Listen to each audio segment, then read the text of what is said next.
Hello, fellow Darksiders. So, today we are going to be doing another entry into our Villain Competency Tier List. And today we are going to go over everyone's favorite fanatical Puritan from the 1600s, Philip Wittebane, better known by his witch alias that he took whilst in the Boiling Isles, Emperor Belos. This guy is he's a bit different from Emperor Palpatine, who we discussed in the last episode. Both of them do have the title Emperor, and both of them rule a hierarchy that's stratified with distinctive social classes and excuse me, distinctive social classes and specific roles for lieutenants and officers and commanders, enforcers, and all that jazz.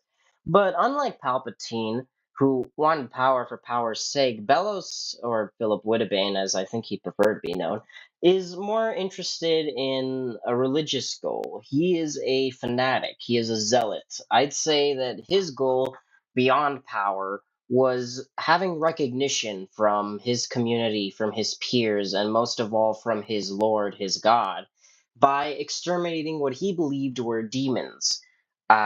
Because he was in something called the demon realm, where the realm where witches and demons and all sorts of wacky creatures called home during his experiences throughout his life. Because as we know, Belos started out as a young boy, you know, well, Philip Wittebane. He started out as a young boy and the younger brother of a man named Caleb Wittebane. Now, sometime during their youth, something happened, we don't really know, and they were orphaned and they ended up in the community of Gravesfield, Connecticut. Now, Gravesfield was a pretty interesting place because in the 1600s, if you guys know your history a bit, there was a massive craze going on, the Salem witch trials, which were a series of, essentially witch hunts originating in the town of Salem, where Puritan Christian fanatics that traveled to America after receiving persecution in England decided to hunt down what they perceived were as witches who were influenced by satanic powers and demonic promises of wealth and glory and what have you. And these young women who were seduced by Satan were using their powers to corrupt those around them and kind of degenerate their communities around them of like pure Christian lordly strength into like hovels of corruption, filth, and what have you. It was basically just a way for certain people to root out their enemies by calling them witches. If you didn't like your neighbor, you would call them a witch, and there would barely be a trial. It would be more like a kangaroo court, and the person in question would be burnt to the stake, and in front of everyone too. The community would often participate in this sort of massacre. So Philip and Caleb were raised in this really distinctively religious environment. They had this indoctrination drilled into them, and you know. In the midst of all this madness and craziness, a genuine witch came over named Evelyn, and Evelyn showed um, Caleb, not Philip, definitely not Philip. The Caleb, she showed him the magic of, I guess she just showed him magic, her magic. And magic to them was this heretical demonic force that ruined the soul and corrupted the soul, and she showed him that it could be a beautiful, wonderful thing. Caleb was swayed, and this is where the seeds of Philip's sort of, I guess, what you would call his genuine fanaticism were planted. Because from this point on, it was more like an impersonal thing. And then when Caleb was swayed by Evelyn, it became a genuinely personal thing. Like he was like, okay, these people have taken something from me. Because Caleb was all Philip had as a young boy, and he was taken away by Evelyn. And so he views this as a personal betrayal against himself, an attack on his character. He thinks that Evelyn is corrupting Caleb, so in his desperation to save him, he follows them into the demon realm. And at some point during this following, Caleb is located by Philip, and they have some kind of meetup. Caleb is excited to see his brother. He's like, "Oh, hey, how you doing?" And Philip is not having any of it. He goes mad, and he murders Caleb. Evelyn escapes. Actually, no, wait, Evelyn didn't escape. Philip managed to escape after Evelyn attacked him with magic. Philip murdered his brother tragically. He didn't really want to do it, but he felt like he had no choice. And that began his path into villainy, into becoming the Belos we all know and love today. So, with that little backstory segment out of the way, what exactly paints Emperor Velos as an incompetent or a competent villain? Well, personally, for me, I do think he errs a bit more on the side of competency, and this is why, because over the years of his time in the demon realm, in this realm populated by witches and magic and stuff that he was completely unfamiliar with, he familiarized himself with everything around himself. He did not act with outright brute force.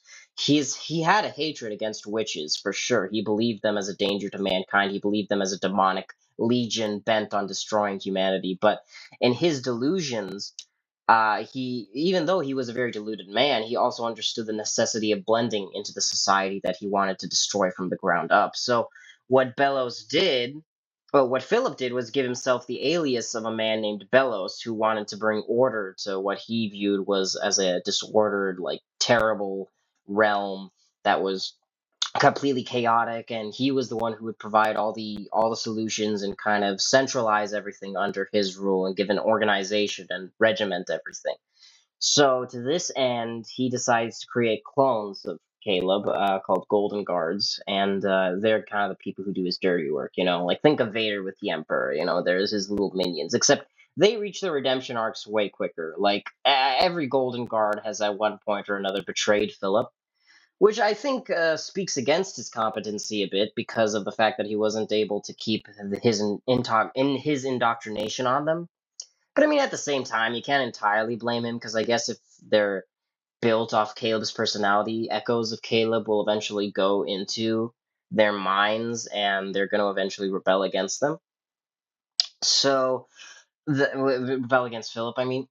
But with that in mind, Philip was able to convince the locals of the Boiling Isles of his idea of centralization, and all the wild magic that dominated the area beforehand was centralized under his leadership into something of a coven system, where every distinctive form of magic was put into a coven, and only the Emperor's coven, which was his coven obviously, could practice all forms of magic, because they were the ones blessed by Belos. Like he built this whole faux religion, he built this whole phony ideology, he built his own propaganda base and his power base, all for the sole purpose, not of achieving power for power's sake, but of wiping out the witches through a ritual called the Day of Unity. And he would do this by manipulating a childlike deity called the Collector, which we'll get into more later. But I would say that Belos is pretty admirable for what he managed to achieve. Like, he did control the Boiling Isles with a firm fist of power for over 50 years, and during this regime, he managed to indoctrinate almost every single witch and wizard and what have you into the coven system. Nearly every single person. Of course, there were some outliers like, Edelyn, the owl lady, and of course, that's just, I mean, a guarantee. With every society that one would create, there's obviously going to be outliers, and this was no different. But what's really interesting to me about the empire that Belos built was more the fact that it kind of mirrored the puritanical society of which he was originated from. People were expected to obey their stratified social hierarchies. People were expected to follow their religious codes to a T. They were expected to give thanks to the emperor and to never question his belief system. And he enshrined the Titan, the corpse of which the entire story of the Owl House takes place, besides Earth. He managed to enshrine him as a deity, and he used the power of the deity, and he gave himself the title of a messenger. He was the herald of the Titan, and the Titan spoke through him. So he using this kind of phony religious belief system that he built, he managed to get everyone on his side.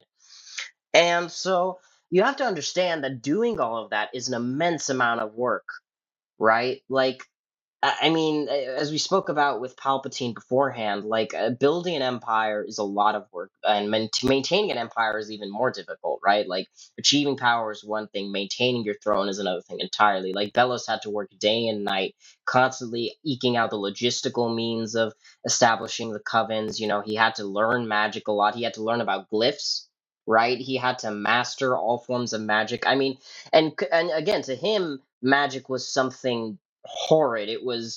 it was the work of demons. It was the work of Satan, right? So to delve into magic was for him something heretical. Maybe he even knew in his heart of hearts he was damning his own soul to hell within his own twisted, warped viewpoint of the world, and but he still did it nonetheless to achieve his goal.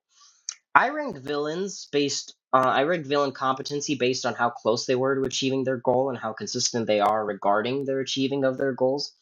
And with Belos, I'd say that he was consistent the whole way through. He never wavered once. Like there was an episode in the Owl House cartoon where Luz goes into the Emperor's mind to try and rescue Hunter or something, or I forget what the point of that episode was. I'd probably have to read up on that. But the point is, she goes into his mind and Philip reveals that he has never had any second thoughts about his goal of exterminating the witches of the Boiling Isles, that he thinks he's defending humanity, and that all these witches and anyone who aligns with them is just a disgusting creature that must be wiped from the face of existence.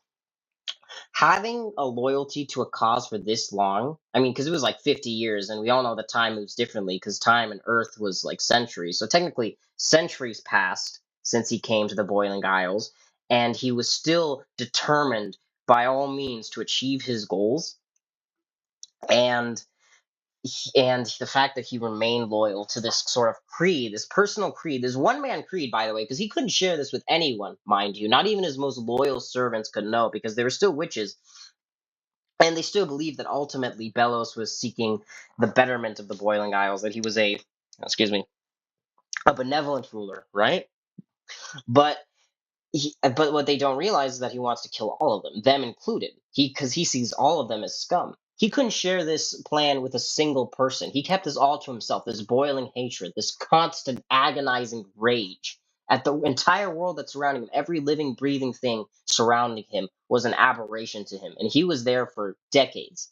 But he still kept going. That's really admirable, right there. I appreciate someone who can stick to their goals with that level of consistency and that level of determination. But where Belos starts to waver for me in terms of like his level of competency, I think is like near the conclusion of the series around the end of season 2 and throughout the 3 episode run of season 3, where Belos like starts to let his arrogance and his hatred for the witches shine through and his facade begins to crack because he thinks that he's already won. To be fair, he did think that he already won, that the Day of Unity was all set up and virtually every single person on the Boiling Isles was going to be subject to this. He couldn't expect like Luz the human to show up so late into his gambit and kind of just fuck everything up. Like his entire plan was just thrown down the drain because of Luz and her gang's interference. Because Luz had her little friend, her little Titan friend King, and he went and after Philip disposed of the collector, he kind of threw him away. He's like, I don't need you anymore. I never planned on releasing you. I fucking hate you. Go fuck yourself.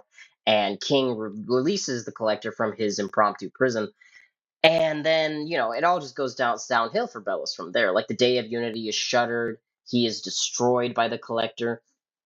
I mean, so on that note, I do think that it does hurt his competency a little bit because he couldn't bother to keep up the facade anymore. He was like letting it all loose, which I think was kind of a bad move. Like with the collector, he should have just been like, "Oh yeah, sure, buddy, I'll let you release for just a few more minutes up until the ritual was completed." To give the collector at least the idea that he was going to release him, and then after it was all over, he would dispose of him, right? But of course, some of that is attributable to writing. And then, in the 3 episode run afterwards, we all know that he's like the sludge monster and he's hiding out back in his old hometown of Gravesfield. And then he possesses various animals and stuff to survive. Then he possesses Hunter, his most recent and his last Grimwalker, his last Golden Guard, which he uses as a vessel and ambushes Luz and her, magical witch friends, proceeds to go back into the Boiling Isles, and then the very final episode, he's revealed as the true antagonist, whereas the collector's the misunderstood sad kid, and he inhabits the heart of the Titan. This jumps his competency levels back up a bit because he managed to manipulate the collector once again, this time possessing the body of Rain Whispers, another one of his former lieutenants, and he uses their body as a vessel and convinces the collector that Luz and her friends are all trying to go against him and they all hate him and they're trying to kill him. So this is really where Belos's greatest aspects shine through because Belos is a great magician. He's a great He's a powerful spellcaster and all that, even though he'd probably be very offended at me giving this as a pointer to him. But his greatest achievements is through his manipulations. He is a master of deceit, similar to similar to Palpatine, Darth Sidious. He is a master of controlling people like puppets. He has them on his strings and he plays with them like marionettes. So when you look at Belos through this way, as through the same vein as say like an evangelical preacher or someone trying to control a crowd of like disaffected people by promising them like what they want in the future, like God will provide you everything you need if only you follow me because he speaks through me. In that vein, Belos excels beyond belief. He built his whole belief system, his whole empire in a foreign landscape, and this empire was just a glorified death trap to get all the people living within it killed just so he could fulfill his doctrine. And I feel like if he managed to use the palismans to keep up his body and, like retain his physical form a bit and manage to return to Earth that way, he would have no problem controlling the human population of Earth, or at least elements of the human population. I'm sure that there's like some political extremist factions, maybe some like evangelical elements of the American Christian community that Bellows would definitely be able to get in touch with. I'm sure he would omit the fact that he used magic very liberally in his quest to wipe out the witches and the demons and whatever. He'd probably not want to talk about that at all. But I mean, this like wizened old man wearing Puritan garb. He would be something of like a celebrity. I'm sure a lot of like conservative podcast hosts would want him as like a guest. Maybe he would be taken. I mean, depending on the administration of the White House in charge at the time, he might be invited as a special guest and get his tendrils in through there in the political realm. I mean, the possibilities for a character like Philip Wittebane in our world are really endless. And that's all owed to his silver tongue, because as much as Bellows was really good in all fields, his ability was in knowing people and what they wanted. I don't think that Bellows was completely unempathetic. I don't think he was completely devoid of compassion, unlike Palpatine. He is very close to what you would call pure evil, but I think what differentiates him from someone like Sidious, someone like Morgoth from Lord of the Rings, someone like Pennywise from the It series by Stephen King, is that Bellows genuinely does have some kind of loyalty and compassion for another human being, his older brother Caleb, even if it's a very warped, very possessive version of affection. Because he did love his brother, but he felt that his brother was being stolen from him, and so he had to act. And that's how he, I think, views the Grimwalkers, too. I don't think he genuinely hated the Grimwalkers either. I don't think he ever wanted to kill Hunter because Hunter discovers the truth because he joins Luz in investigating Belos's mind, and he knows what Belos has really been doing all this time. And so he displays a bit of like sadness. He's like, "Oh, what a shame! You look like him," referring to Caleb. So I think that there is a bit of compassion in Belos, but Belos weaponizes that aspect of himself to like understand what other people wanted. He understood Luz's anxieties and tried to play to them. He understood Hunter's anxieties. He understood the collector's anxieties and played to them. He's really good at acting like your friend and acting like he will work in your best interests. This is what kind of makes these manipulator villains really dangerous and really competent in I guess like in comparison, like looking at a more brutish villain, a more outright monstrous type of villain that would just straight up go in your face and be like, "I'm gonna kill you," with a flaming sword or whatever. Bellows would not be doing that. I mean, he couldn't afford to do that. And when Bellows started to do that, that's when he started failing, right? That's because when he dropped the facade, everything started falling apart for him. And then he possessed the Titan, which I mean, that was pretty cool. I will admit that, because he had this like whole Godzilla dragon like final form, and it was really fucking cool, and like everyone had to team up to defeat him, and like it was a really cool segment. It's my favorite part of the whole show when Bellows like attains that dragon form. But you know, the point of the thing is like most of his competency derives from organizing the Day of Unity, this like 50+ year death plan to wipe out all the witches. And then later on we can see him like, when he has no more options, he becomes the Titan. And even then, I do find that pretty amazing that his hatred was so pure that it was just able to sustain him enough that he had the willpower to possess the Titan and almost crush the Boiling Isles that way. I mean, he attained godhood for the sole purpose of extermination. So if Bellows was after power for power's sake, obviously I'd say he did a pretty terrible job, but that was never what he wanted. I think what he really wanted was what I mentioned at the beginning of this video: recognition. He tells Luz he wanted to be Witch Hunter General. He wanted to be seen as the lord of all the witch hunters. I bet if he managed to return to like his Puritan community and he told them all of what he did, obviously omitting the fact that he was like a magical monster himself now, they would be really proud of him. They would exalt him. Maybe they might even make him their leader. They would definitely treat him with a lot more respect. He would be the top dog socially because I think that's all Belos ever wanted. He wanted to be acknowledged as a loyal servant of God. He wanted to be acknowledged as this holy warrior determined to save the world of humanity at any cost. Because Belos does not want to destroy Earth. He doesn't want to usurp Earth. He genuinely has a nostalgia for the human realm, as he calls it. He loves the rain. He misses the rain. He misses the nature, and I'm sure he misses so many other aspects about his hometown of Gravesfield. And when he returned to it as this unrecognizable, horrible beast, that was probably a detractor for him too, because like he wanted to be there in his normal human form because ultimately that's what he is, a humanist. He embodied non human principles to achieve his goals, but in all for the sake of pursuing them, right? So I would say that he is pretty competent in that vein because he was a very, very determined individual. He was very, very consistent.